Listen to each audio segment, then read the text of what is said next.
ఓం శతంజీవ శరదో వర్ధమానే శతమవో భవతి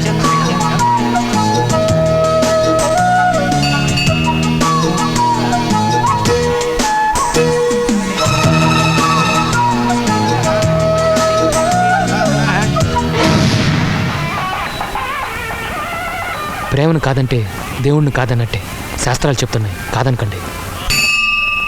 అదిగో దేవుడు కూడా గంట కొట్టి ఓకే అన్నాడు సార్. సురేఖ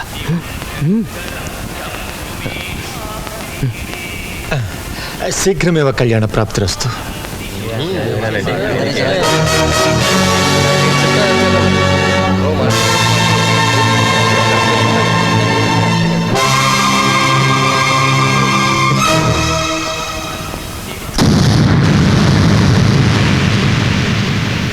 అయితే ఓ పని చేద్దాం. నా మాట కోసం ప్రెసిడెంట్ కూతుర్ని పెళ్లి చేసుకో, నీ మాట కోసం సురేఖను ఉంచుకో, అంతే. రాజకీయ వ్యభిచారంలో మీరు పెరిగినంత నేను ఇంకా పెరగలేదు, పెరగను. రాకేష్, కన్న తండ్రికే ఎదురు తిరుగుతున్నావా? నువ్వు అసలు కన్న తండ్రిలా మాట్లాడావా? కన్న తండ్రి అనే మాట ఇప్పుడు గుర్తొచ్చిందా? అది గుర్తుండబట్టే నీ పెళ్లి పెద్ద లెవెల్లో ఫిక్స్ చేశాను. పెద్ద లెవెల్ ఏంటా లెవెల్? 6 అడుగులు పెరిగాను, ఈ లెవెల్ ఇంకా పెంచుతావా? నువ్వు రాజకీయంలో ఎదగాలి, పెరగాలి. అందుకు నా జీవితం, నా భవిష్యత్తు నీకు కావాలి, అంతేగాని నా ఆనందం నీకు అక్కర్లేదు.